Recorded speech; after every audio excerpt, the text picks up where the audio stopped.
마태복음 11장 1절부터 보시겠습니다.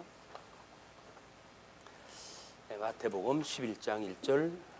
예수께서 12 제자에게 명하기를 마치시고 이에 그들의 여러 동네에서 가르치시며 전도하시려고 거기를 떠나 가시니라. 우리 11장 내용은 오늘 요한의 질문에 대한 교훈이라고 하는 제목을 잡아놨는데요. 이것이 일단 말씀에 의한 교훈으로 증거하는 내용입니다. 그래서 지난 시간에 12 제자를 파송을 했던 사건을 우리가 확인했다 했고, 그래서 이제 하나님 나라에 그 가까이 왔다라고 하는 예수님의 그 말씀이 어떻게 구체적으로 실현되어지는지에 대한 흐름을 우리가 이제 읽어볼 필요가 있다고 보여집니다. 그래서 이제 요한의 그 질문은 구약 선지자 마지막 선지자로 왔던 그 요한이 예수님과 만나는 그 사역이 있었고, 그럼에도 불구하고 그 요한은 옥에 갇혔는데, 사실은 아무런 예수 그리스도를 그 기대했던 메시아가 오게 되면 어떻게 될 것이다라고 기도했던 그 내용이 전혀 마음에 흡족하지 않은 그런 그 상태를 우리가 이제 보게 됩니다. 그래서 어떻게 마지막 선지자의 사역이 끝나고 새로운 시대가 열리는지에 대한 이런 그 내용을 이제 공부할 거거든요. 거기에 큰 주보의 그 그림을 양대 언약의 개념도를 소개해 드렸어요. 그러니까는 예수님이 이제 새롭게 시작되어지는 하나님 나라입니다. 그 하나님 나라는 아담에게 주어졌던 그런 그 나라에 대한 이야기이기도 하고, 그러니까는 하나님께서 창세기 1장 28절에 이미 아담에게 약속했던 그 나라가 있는데, 그 나라가 섭리 사역에 들어와 가지고 결국 아담이 언약을 상실하고 그리고 지금까지 왔는데, 둘째 아담이신 예수님으로 인해 가지고 새로운 신령한 세계에 신령한 방식으로 해가지고 실체적 하나님 나라 성취의 사건이 시작이 되어지는 거예요. 이거는 그렇게 구약과 신약의 큰 분기점에 지금 와 있다는 것하고, 그리고 우리 그런 그 양대 언약이라고 하는 것이 그동안은 우리가 이제 복과 저주라고 하는 그 개념만 두 가지가 포함되어져 있는 개념이다 이렇게 이야기를 했는데, 오늘은 구체적으로 하나님 나라에서도 이제 우리가 그걸 발견을 갖다 하게 돼요. 그래서 하나님의 창조되어진 모든 사역 중에 모든 피조물들은 상대적으로 지음을 받았어요. 거기엔 절대자가 없습니다. 전부 상대적으로 되어져 있기 때문에 그 상대적으로 되어졌다고 하는 개념을 우리가 파악이 되어지게 되면, 하나님께서 창세기 1장 28절에 주어졌던 그 언약의 내용도 상대적으로 두 가지 어떤 그런 그 영역 또는 대상 이런 것들이 포함되어져 있을 거라고 하는 걸 우리가 이제 전제를 이렇게 알 수가 있는 겁니다. 그거를 어떻게 우리가 성경적으로 확인해 가는가, 이걸 통해 가지고 하나님 나라의 새로운 확장, 이것을 이제 우리가 살펴보면 해 가지고 우리 예수님이 이제 그 교회를 세우시겠다고 하는 그 약속이 이러한 예수 그때의 사역 위에 지금 기반하고 있다. 이 내용을 우리가 확인하게 되면 우리들의 지금 신앙생활이라고 하는 그것이, 또는 주님의 몸된 교회를 통한 교회 생활이라고 하는 것이 예산일이 아닌 거예요. 이게 실체적으로 하나님께서 친히 하나님 나라를 이루어가는 그 현장 속에 지금 우리가 있다. 그것이 뭐 신앙생활을 어떻게 하느냐 안 하느냐라고 하는 이런 그 문제가 아니라, 실체적으로 새로운 생명을 가지고 새로운 시대를 우리가 어떻게 살아가고 또 새로운 시대를 어떻게 열어가는가, 또 그 새로운 시대에 우리가 어떻게 동참하는가라고 하는 중차대한 변화의 이제 길목에 우리가 선 겁니다. 이번 시간에는 오늘 창세기 1장 28절에 근본 언약이라고 우리가 이제 이야기했던 그 언약으로부터 이제 이 이야기를 풀어나갈 거예요. 그래서 흔히 11장에 뭐 요한의 그 질문은 복음서 여기저기 나오는 그런 그 이야기입니다만은, 마태복음은 이런 실체적인 역사가 아담의 역사로부터 시작되어졌다고 하는 걸 이제 보여주고 있기 때문에 그렇습니다.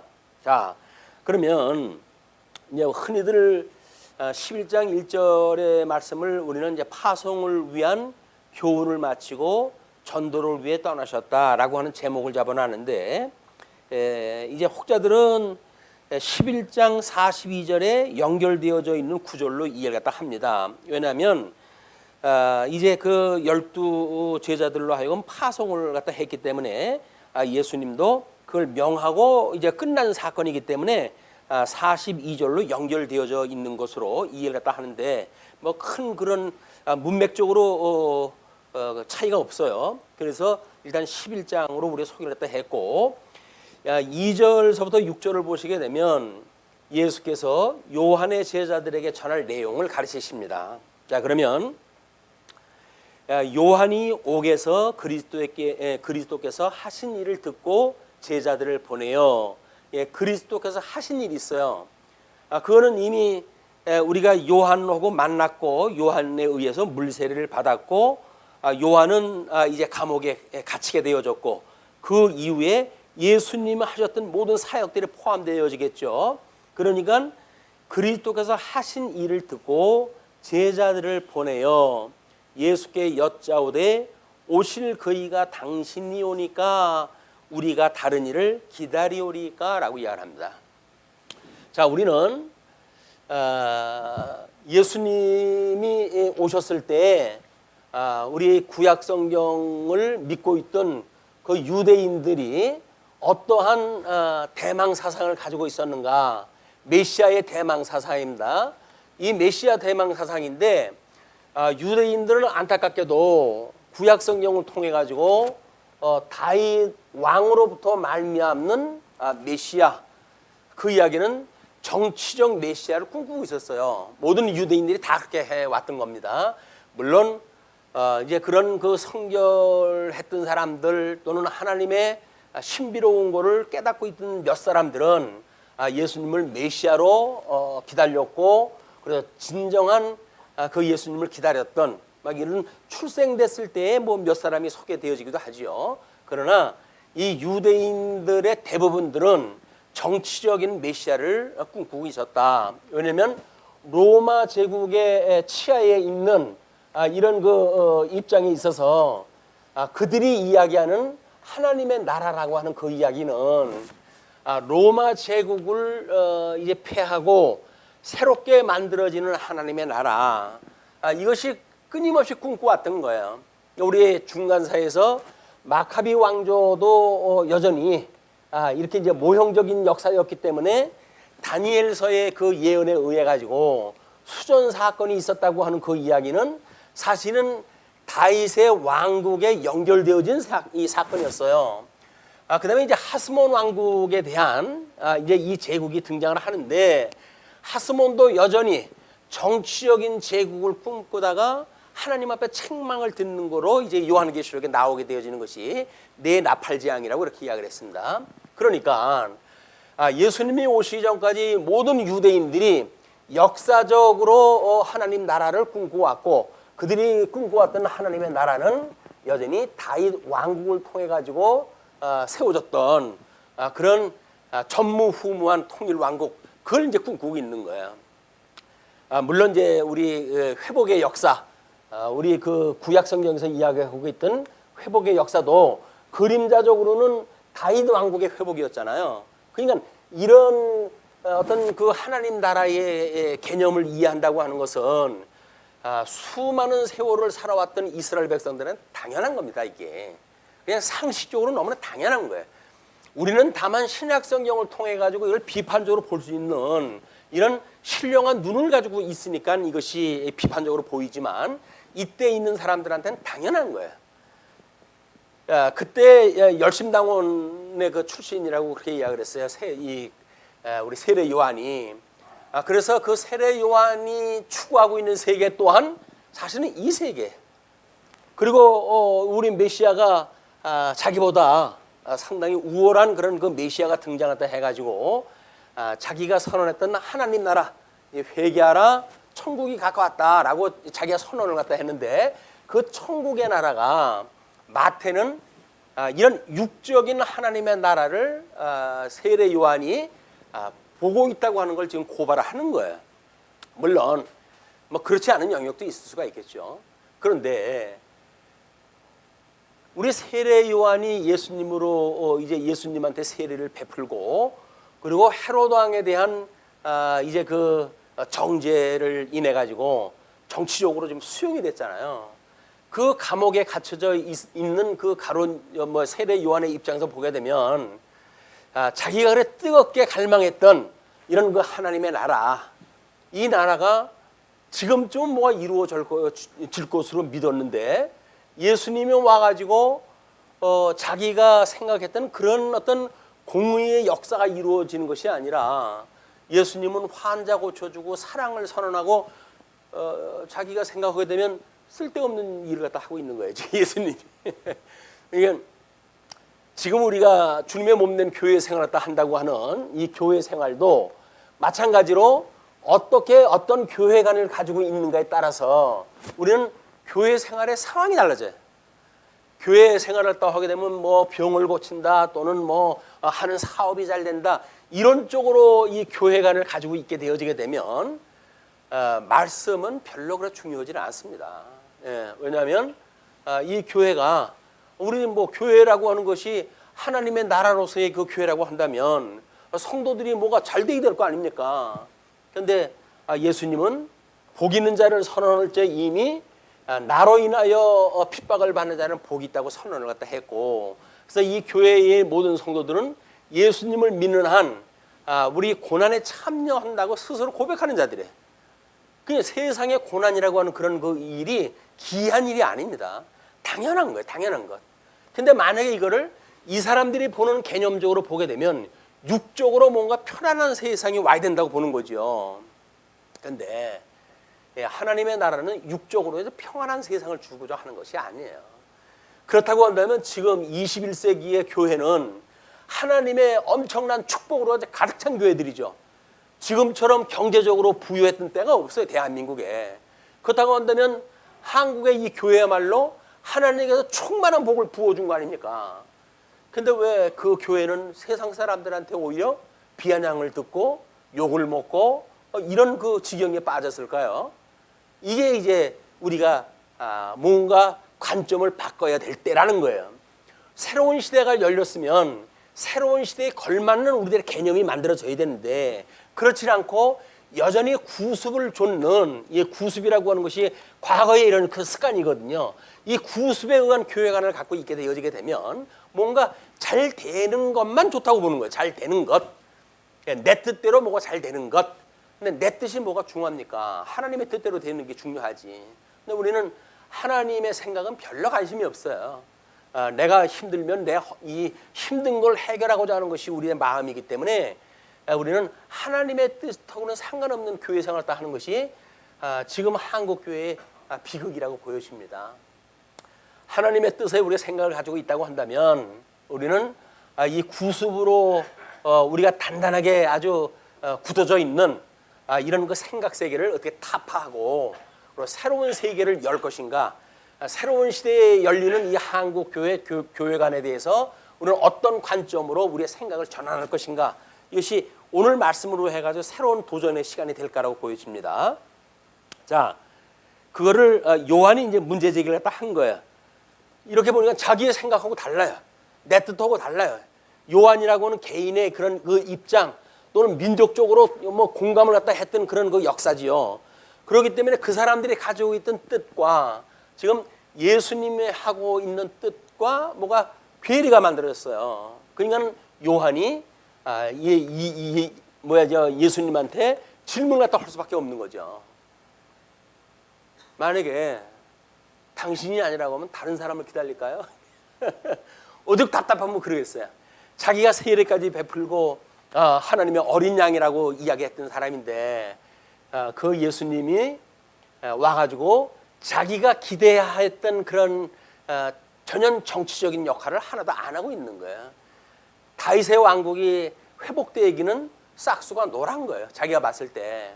그러니까는 당신이 구약성경에서 이야기했던, 우리 이 구약성경에서 전부 이야기했던 게 뭡니까? 오실자. 이 오실자에 대한 이야기인데 그 오실자가 당신입니까? 라고는 근본적인 질문을 다 하는 거예요. 근본적인 질문. 그러면 우리가 오늘 입장에서 봤을 때 우리 예수님은 과연 구약에서 오신다고 했던 그 메시아로 오신 것인가? 아니면 뭐 그거하고 상관없이 어느 날 예수님이 와가지고 뭐 이런 역사를 해가는 것인가? 라고 하는 아주 중요한 그런 그 차별을 우리가 보게 됩니다. 그러면 구약의 언약대로 예수님이 오셨다고 하는 게 증명이 되지 않으면 이 사건을 해결할 방법이 없어요. 자, 그랬을 때 예수님께서 대답하여 이르시되 너희가 가서 듣고 보는 것을 요한에게 알리되, 요한은 지금 옥에 갇혀져 있기 때문에 모든 정보가 차단되어져 있죠. 물론 제자들하고 교통은 있었던 것 같아요. 왜 헤롯이 그 요한으로 하여금 상당히 괴로워했고, 그래서 요한의 그 활동을 뭐 이렇게 다른 사람을 만난다든지 하는 것을 방해하거나 이렇게 하지는 않았던 걸로 보여져서 제자들과 우리 이 교환이, 정보의 교환이 있었던 걸로 보여지지만 그 정보에 의해 가지고 지금 요한이 제자들을 보낸 거거든요. 예수님한테. 이건 뭔가 좀 이상하다. 왜 내 생각하고 다르게 지금 이 세상이 돌아가지? 그런 그 이야기거든요. 그러니까 그 요한의 제자들한테 예수님이 하시는 말씀이에요. 너희들이 여기서 너희들에게 듣고 보는 것, 이 정보라고 하는 것이 듣고 본 것. 우리 요한계시록에서도 그렇게 이야기를 합니다. 내가 이제 이 본 것과 그다음에 현재 있는 것과 장차 될 일을 전하라 이렇게 이야기를 하잖아요. 정보라고 하는 그 이야기는 논리적으로 전부 이게 맞아야 돼요. 보고 듣는 이런 파편적인 정보는 별로 힘을 얻지 못합니다. 그래서 우리가 어떻게 과거의 언약이 현재 이루어지고 있는지에 대한 이런 과거에 이미 너희들이 성경을 통해서 알았고 아는 것이 지금 일어나고 있고 일어난 것에 의할 것 같으면 장차 어떻게 될 것인지를 알게 되어질 이런 통시적인 어떤 성경관에 의해 가지고 이 답을 얻어야 돼요. 그러니까 예수님은 일단 너희들이 듣고 본 것을 그 요한에게 이야기를 하라고 이렇게 이야기합니다. 요한에게 알리되 그 내용이 이래요. 맹인이 보며 못 걷는 사람이 걸으며 나병 환자가 깨끗함을 받으며 못 듣는 자가 들으며 죽은 자가 살아나며 가난한 자에게 복음이 전파된다 하라. 여기서 말하는 이 회복의 역사는 대부분이 이사야서의 말씀을 인용을 합니다. 우리 선지서의 대선지서가 이사야서와 그다음에 예레미야, 에스겔, 다니엘 이렇게 우리 그 선지서를 대선지서라고 이야기를 하잖아요. 그런데 이 세 선지서에 대한 이야기는 남쪽 유다가 멸망할 때, 우리가 이제 586년에 바벨론의 포로로 끌려가는데 그때 즈음에서 선지자들의 그런 활동 사항이고, 이사야서는 721년 이제 우리 아수르에 의해 가지고 북이스라엘이 멸망할 때 이때에 하나님께서 이사야를 보내줘 가지고 설명했던 내용이거든요. 그러니까 역사적 배경이 달라요. 이거를 무조건 단순하게 뭐 때리고 싸매고 흩으시고 모으시고 뽑으시고 심고 이런 단순한 반복의 역사로 설명할 수가 없습니다. 왜? 시기가 다르기 때문에 역사적 배경이 달라요. 그럼 역사적인 배경이 다르다고 한다면 의미가 있을 거 아닙니까? 이걸 우리는 이사야서는 하나님의 의에 대한 이야기였었다 이렇게 이야기를 한 거예요. 왜? 여기서 이제 그 이사야의 그런 그 메시지가 죽으시고 살리는 그런 역사였으니까 하나님의 의를 인하여 너희들이 망했고 또 하나님의 의를 인하여 너희들이 회복에 이르게 될 것이야 라고 하는 정죄 기능과 사죄 기능을 선포하다 했다고 우리가 이야기를 했어요. 그리고 이제 우리 이 세 가지의 내용은 하나님 나라를 중심으로 해가지고 설명을 했다 이렇게 특징을 나눠놓은 겁니다. 그래서 예레미야는 자손 언약에 대한 이걸 어떻게 회복할 것인가에 대한 이야기고, 에스겔은 땅 언약을 어떻게 회복하실 것인가의 내용이고, 이건 통치 언약을 어떻게 이룰 것인가에 대한 내용이라고 특징을 갖다 나눴어요. 우리가 구분하다 한 거예요. 그렇기 때문에 이런 3대 언약의 하나님의 나라와 하나님의 의라고 하는 양대 언약이라고 하는 관점으로 성경을 보지 않으면 오늘 우리들이 보고 있는 그 내용도 설명하기가 어려워져요. 그리고 이제 12장 넘어가게 되면 안식일의 사건이 나오잖아요. 그럼 우리는 십계명을 통해 가지고 1계명서부터 3계명까지가 우리 대신 계명이라고 이야기를 했고 4계명도 대신 계명이지만 이건 특별히 안식일을 이야기하는 거 아닙니까? 그다음에 우리 5계명서부터 10계명까지가 이걸 대인 계명이라고 이야기를 했어요. 그렇다고 한다면 넷째 번 그 계명인 이 안식의 문제는 죄를 짓고 있는 인간들이 어떻게 하나님과 우리가 화평을 이루어 가지고 누리게 되어지는 일인지 이걸 소개해 주는 내용이란 말이에요. 그렇기 때문에 하나님 나라를 전파하면서 안식일에 대한 걸 설명하는 것은 너무나 당연한 거예요. 근데 뜬금없이 왜 안식일에 대한 이야기 이렇게 설명할 수밖에 없잖아요. 질문을 가질 수밖에 없어요. 11장 읽고 그리고 11장 후반부로부터 12장 넘어가게 되면 뜬금없이 왜는 안식일 사건 이렇게 되어지는 거예요. 왜? 성경이 말하고 있는 통전적인 이해가 없기 때문에 그러는 겁니다. 그러나 우리 하나님께서 이 의와 나라라고 하는 양대 언약을 중심으로 보게 되면 우리는 넷째 계명 안식일에 대한 의미가 무엇인지를 알 수가 있고 그렇기 때문에 하나님 나라가 확정이 돼서 이렇게 회복이 되어진다고 한다면 회복이 되어진다는 이야기는 하나님의 안식에 거하게 되어진다는 거 아닙니까? 그렇기 때문에 자연스럽게 안식의 사건이 12장에 소개가 될 수밖에 없는 거예요. 자, 그럼 이제 그런 그 논리적인 근거에 의해 가지고 이제 그 5절에서 설명한 것이 맹인이 보며 못 걷는 사람이 걸으며 나병 환자가 깨끗함을 받으며 못 듣는 자가 들으며 죽은 자가 살아나며 가난한 자에게 복음이 전파된다 하라. 뭐 이거는 이사야서 우리 그 주보에다가 소개를 해드렸는데 35장 5절과 6절이에요. 그때 맹인이 눈이 밝을 것이며 그때라고 하는 것은 회복이 될 때 이야기입니다. 못 듣는 사람이 귀가 열릴 것이며 그때의 저는 자는 사슴같이 뛸 것이며 말 못하는 자의 혀는 노래하리니 이는 광야에서 물이 솟겠고 사막에서 시내가 흐를 것임이라. 이런 그 구약 성경의 내용을 예수님께서는 이제 구약에 언약되어진 메시아, 언약대로 오신 메시아, 또 하나님의 아들이신 메시아로 이 땅에 오셨던 그 예수님의 실제에 대한 내용으로 소개를 하는 것이 이사야서 29장 18절 19절 우리 본문은 이제 35장 5절 6절은 본문이 읽었고요.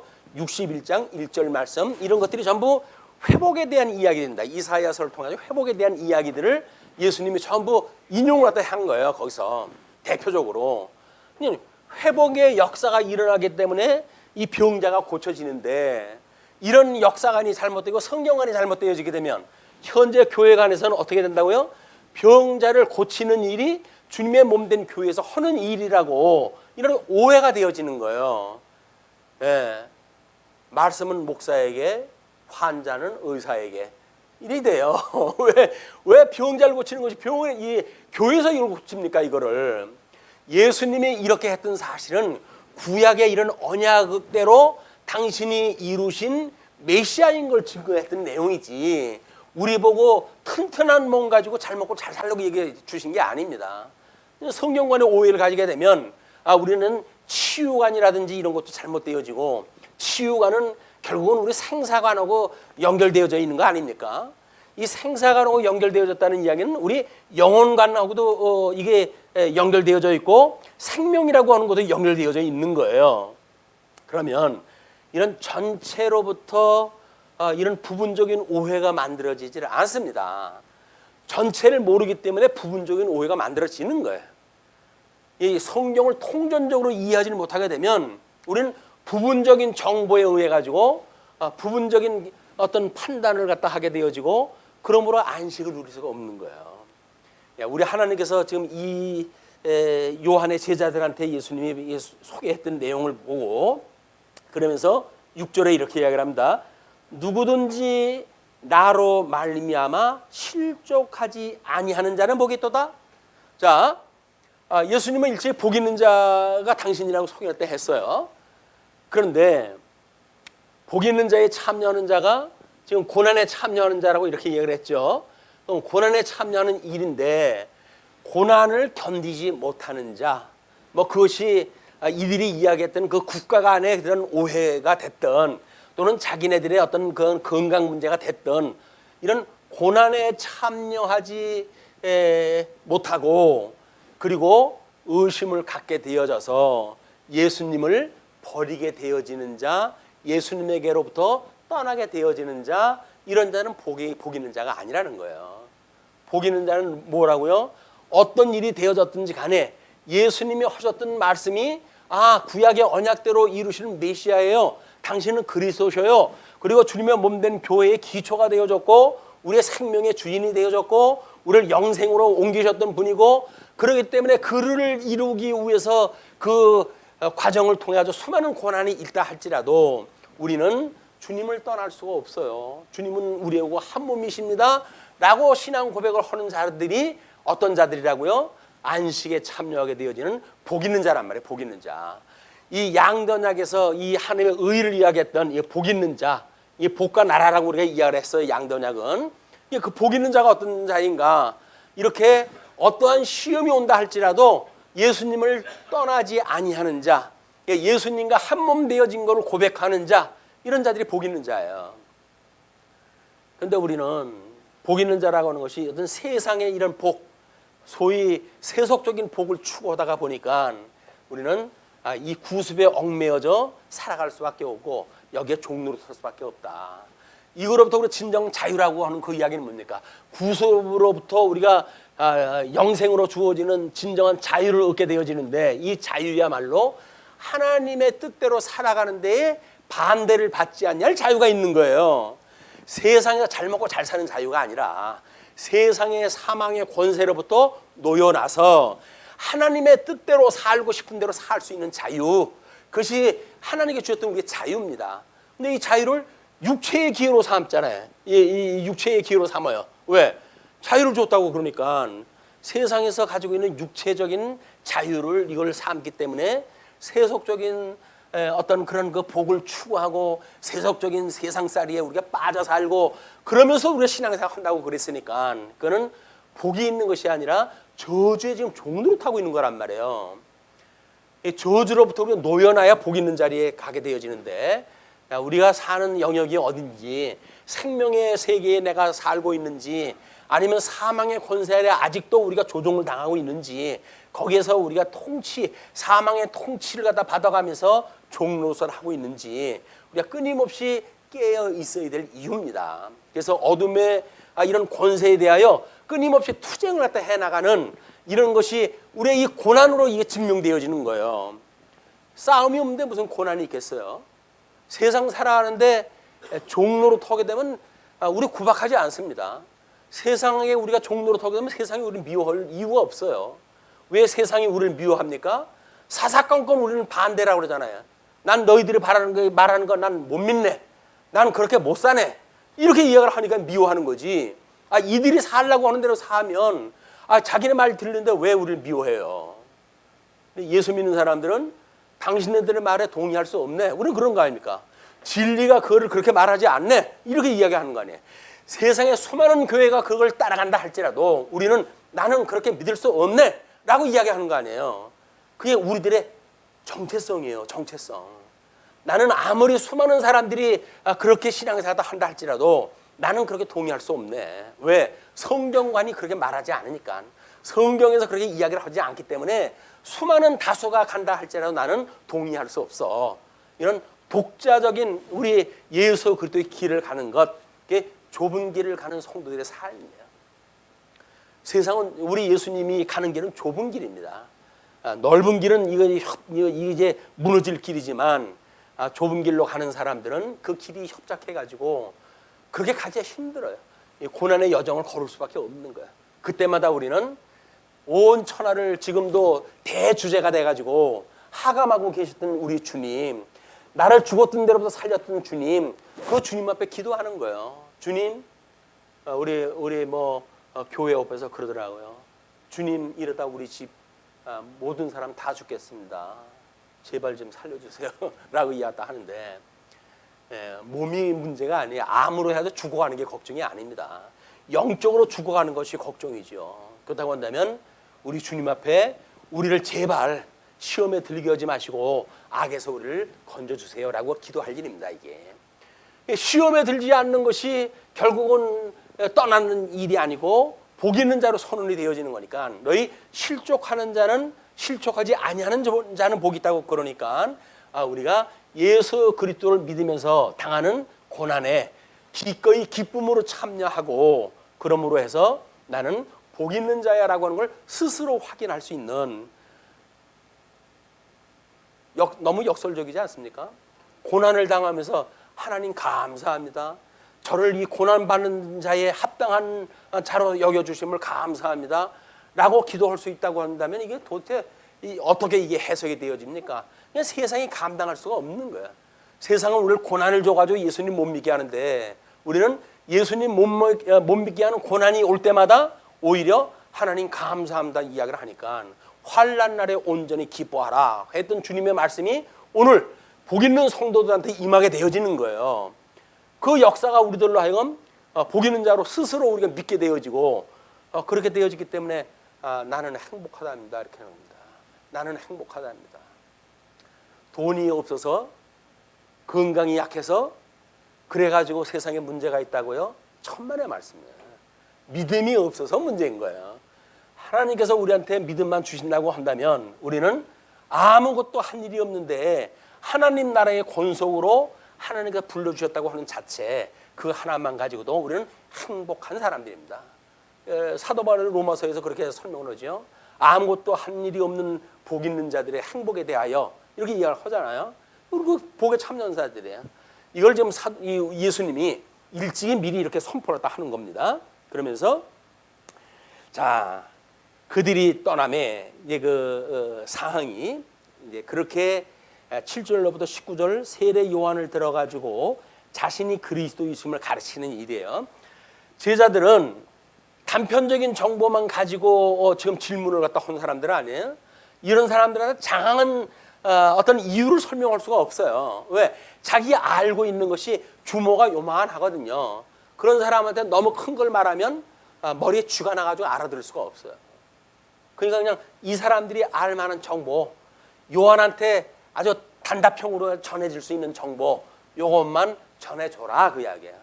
그럼 요한은 구약에 그걸 가지고 자기는 나름대로 어떤 이런 정치적인 메시아를 기대했다 할지라도 구약 성경에 이 회복되어진다고 하는 나라의 장면이 자기가 지금 기대하고 있는 그런 그 나라의 회복인가, 아니면 그걸 보라고 그럼 내가 오해했던 예수님의 그 병 고치고 이런 기적적인 사역들이 그것이 내가 고대하던 하나님 나라가 아니라고 난 문제를 제기를 했었는데, 예수님은 오히려 그걸 나한테 알려주라고 그랬다고?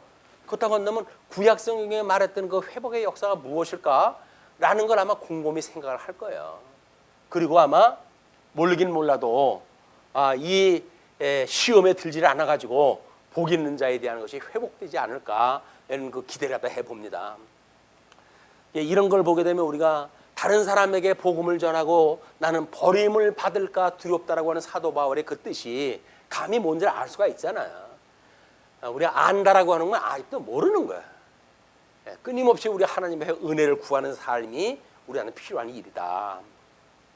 자, 그들이 떠나는데 7절에 그들이 떠남에 예수께서 무리에게 요한에 대하여 말씀하시되 너희가 무엇을 보려고 광야에 나갔더냐? 바람에 흔들리는 갈대냐? 자, 이제 세례 요한이 세례를 베풀 때요, 회개하라 천국이 가까웠다라고 가지고 물세례를 갖다 주니까 사람들이 구름대 같이 몰려들었잖아요. 그 구름대 같이 몰렸던 사람들은 다 어디 갔을까요? 지금도 우리는 말씀을, 이 말씀은 생명인데 이게 전부 말씀이에요, 말씀. 근데 이 말씀을 그저 성경을 아는 어떤 정보의 일부로 우리가 전락을 시킨다든지, 이거 우리가 기능주의라고 이렇게 이야기를 했어요. 이거를 계시로 이해하지 않는, 그래도 기능으로 전락을 시키는 이런 걸 우리가 늘 경계를 갖다 합니다. 그런데 이 말씀을 정보로만 알아가지고 우리 이런 때는 어떻게 하면 될까요? 저럴 때는 어떻게 하면 될까요? 이렇게 우리가 신앙생활 하는지도 몰라요. 영적 예배를 보게 되면 제일 먼저 하나님께서 뜻분별을 어떠 하라 그래요. 뜻분별. 하나님이 뭘 좋아하는지 뭘 싫어하시는지 하나님의 사람이라고 한다면 당연히 제일 중요한 일이죠. 근데 문제는 뜻분별을 다 했는데 그것이 다 너의 지시라고 의하지 말고 내 생각의 분량만큼만, 믿음의 분량만큼만 생각을 하도록 해라고 이야기했다 하셔요. 그러니까 뜻분별이라고 하는 건 절대적이에요. 하나님이 좋아하시는 건 뭐고 싫어하시는 건 뭐고 이건 이미 100%가 나와져 있는 거예요. 그런데 구성원들이 만약에 무엇인가를 생각을 하고 교제를 나눈다고 한다면 어떻게 해야 된다고요? 분량만큼, 믿음의 분량만큼만 생각을 해야 되는 거예요. 이걸 가지고 바로 여기다가 적용을 시켜버리면 자기가 절대 객관적인 진리의 소유자처럼 믿어지잖아요. 그 목사들의 오해가 뭐냐면 자기는 성경을 연구해도 뜻분별을 갖다 한다고 생각을 해요. 그런데 믿음의 분량을 생각하지 않고 이걸 가지고 바로 은사 실현이라고 하는 데에 이걸 접목을 시켜버리는 거예요. 이 2단계를 갖다 거쳐버리지 이걸 생략을 하고 3단계로 바로 들어가서 은사 실현을 갖다 이야기를 해요. 그럼 목사가 뭐라고 합니까? 성경을 배우고 이렇게 사십시오 저렇게 살십시오 하는 이야기는 뭐예요? 이걸 생략을 해버렸기 때문에 나타나는 기현상이란 말이에요. 목사도 성도도 우리가 이 주면 몸된 교회의 일원 아니에요.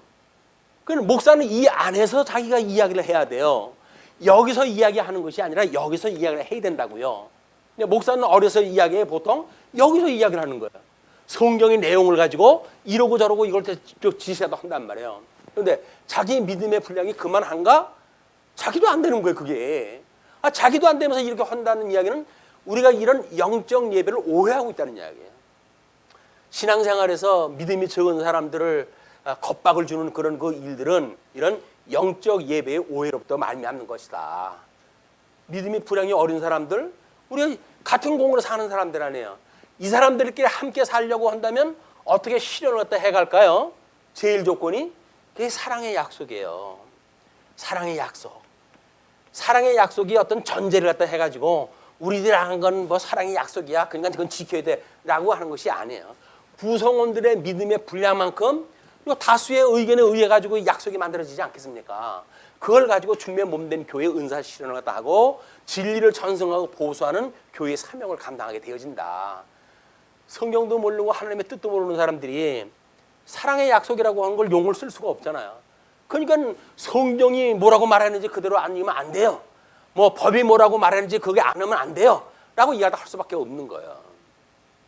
적어도 우리 총회의 헌법은 뜻분별에 의해서 만들어진 명제적인 거예요. 그런데 그걸 직접 적용으로 하면 다 죽습니다. 하나님의 법 아래 다 죽을 수밖에 없어요. 우리가 거기서 살아날 수 있는 방법이 뭐예요? 믿음의 분량만큼 우리가 사랑의 약속을 하는 거야. 나는 하나님의 뜻이 그런지는 아는데 믿음의 내 분수가 요거밖에 안 돼요.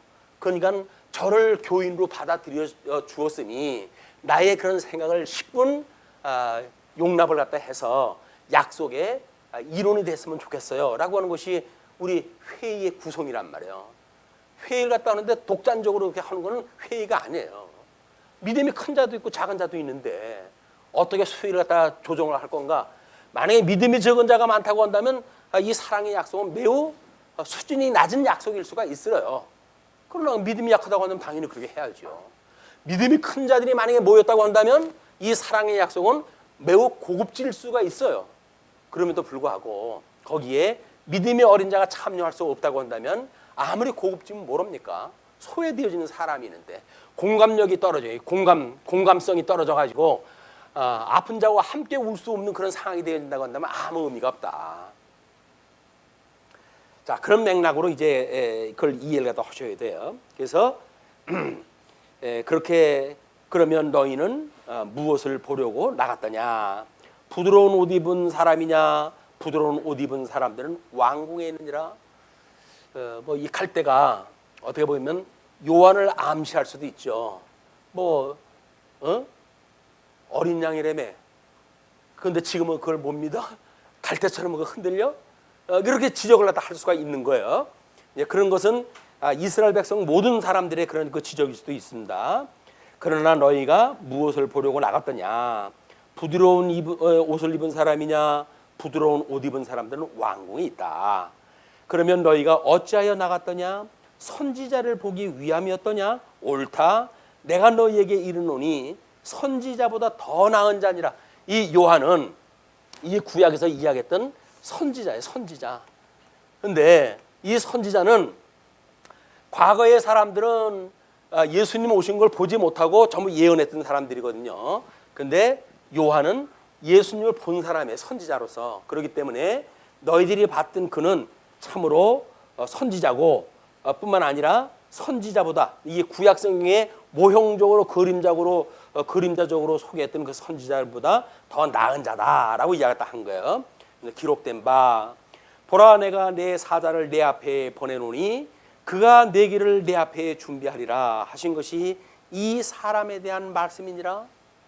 자, 우리 이제 엘리야를 보내겠다고 하는 약속이 말라기서에 소개가 되어졌죠. 주보의 그 성구를 소개해 드렸습니다. 말라기 4장 5절로부터 보라 여호와의 크고 두려운 날이 이르기 전에 내가 선지자 엘리야를 너희에게 보내리니 그가 아버지의 마음을 자녀에게로 돌이키고 자녀들의 마음을 그들의 아버지에게로 돌이키게 하리라. 돌이키지 아니하면 두렵건대 내가 와서 저주로 그 땅을 칠까 하노라 하시니라. 이 회복의 역사를 뭐라 신명기에서는 뭐라 그랬어요? 너희가 마음과 뜻을 다하고 돌아오게 되면 나는 너희 하나님이 되어지고 너희는 나의 백성이 되어질 거야 라고 약속한 대로 회복되어진 건데, 이 회복되어진 역사가 여기서 이야기했던 것처럼 이제 엘리야를 보내준다고 해가지고 엘리야가 와가지고 너희들의 마음을 돌이켜가지고 하나님께로 향하게 하고, 하나님은 원수되어졌던 너희들에게 마음을 돌이켜가지고 너희의 긍휼한 마음을 갖도록 하나님께 돌리키고 하는 것이 선지자가 하는 역할이다, 그 이야기예요. 그러니까 이제 1절 내가 진실로 너희에게 말하노니 여자가 낳은 자 중에 세례 요한보다 큰 이가 일어남이 없도다. 여자가 낳은 자 중이라는 이야기는 뭐예요? 아브라함의 후손 아니면 더 거슬러가지고 아담의 후손으로부터 마찬가지예요. 거의 여자가 낳은 아들 중에 제일 큰 자라고 이야기합니다. 왜냐하면 요한보다 큰 이가 일어남이 없도다. 우리 메시아에게 물세례를 갖다 주고, 뿐만 아니라 세례 요한이 예수님이 어린 양으로 알아봤고 라고 했기 때문에 이 메시아로 알아봤던 사람이 직접 보고 그에 대하여 전했던 사람은 세례 요한이기 때문에 요한보다 큰 이가 일어남이 없다. 그러나 천국에서는 극히 작은 자라도 그보다 크니라. 천국이 어디예요?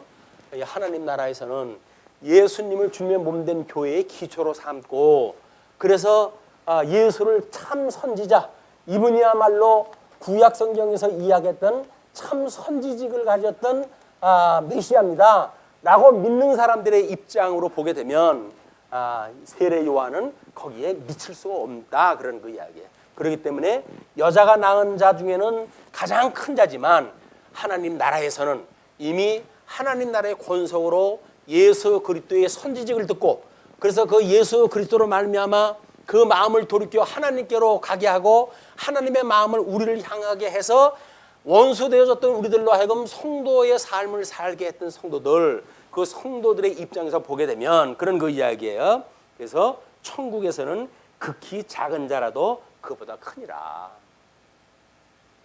뭐 어떤 사람을 만나는데 그 세례 요한이 나는 메시아의 신들매도 들기가 어렵다. 네가 메시아냐? 라고 이야기를 했더니 나는 광야의 소리로다 라고 이야기했잖아요. 그게 너무 멋져가지고 너무 멋져가지고 나는 광야의 소리다. 그래서 메시아를 뭐 믿는다 뭐 이렇게 하는 교회의 어떤 삶에 대한 거를 격화를 갖다 하는 그런 그 모습을 보았어요. 그렇지 않습니다. 광야의 소리라고 하는 건 구약 성경적인 방법으로 소개가 되어졌기 때문에 적어도 주님의 몸된 교회의 성도라고 한다면 그분보다 더 큰 거예요. 우리가 하나님께서 우리를 더욱 크게 여겨주시는 거예요.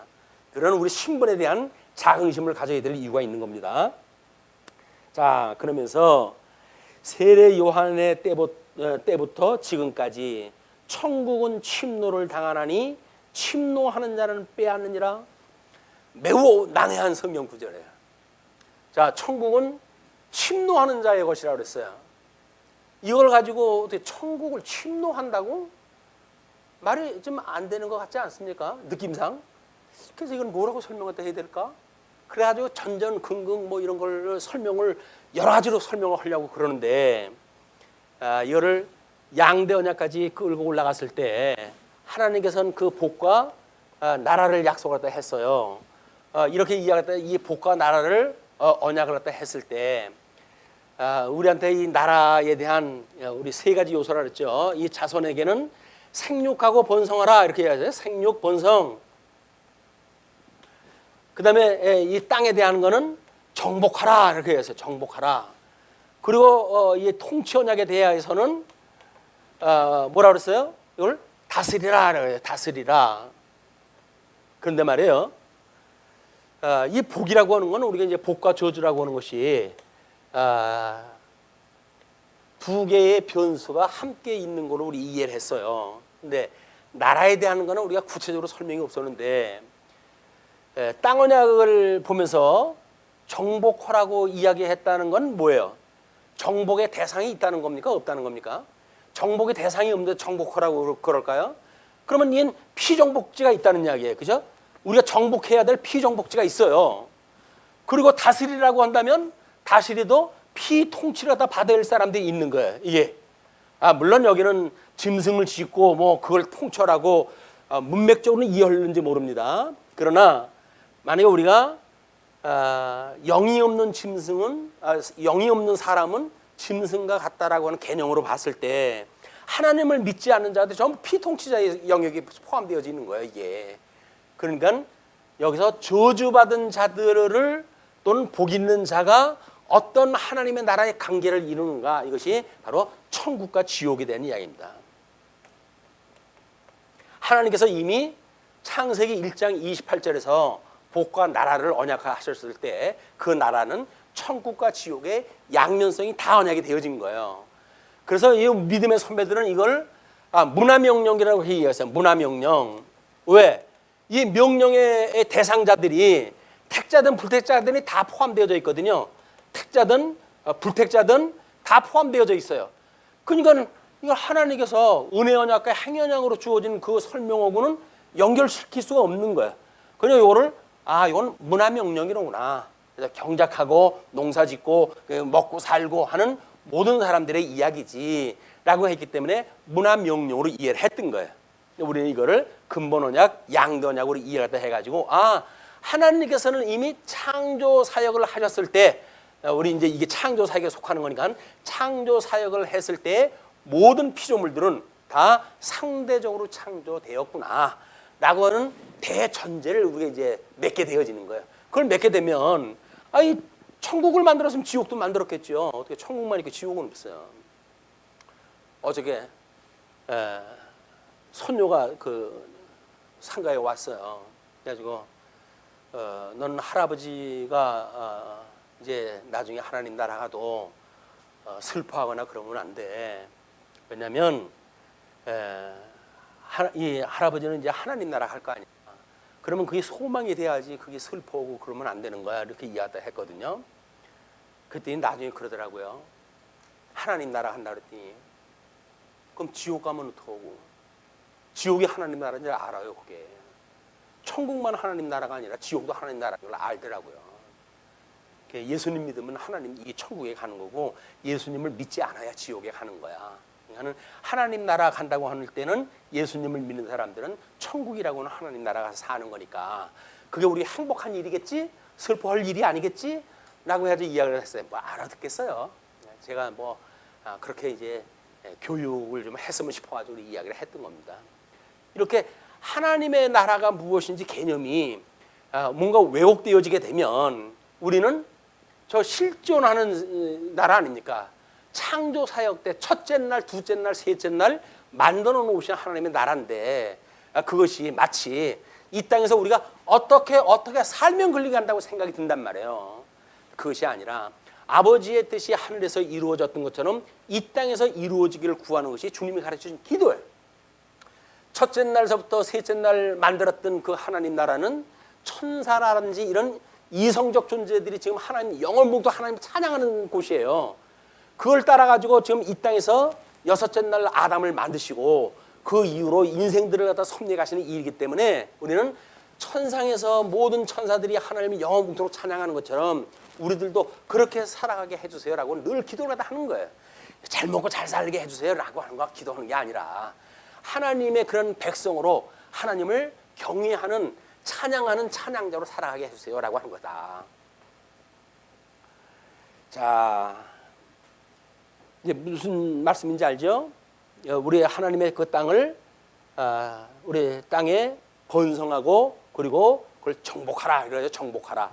그 정복하는 것이 예수님으로 말미암아 새로운 하나님 나라가 열려가는 거예요. 이게 새로운 하나님 나라가 열려가는 것이 천국이 침노당하는 거예요. 예수님으로 말미암아 하나님 나라가 확장되어져 가는 것, 거기에 우리가 지금 한 자리를 차지하고 있는 거예요.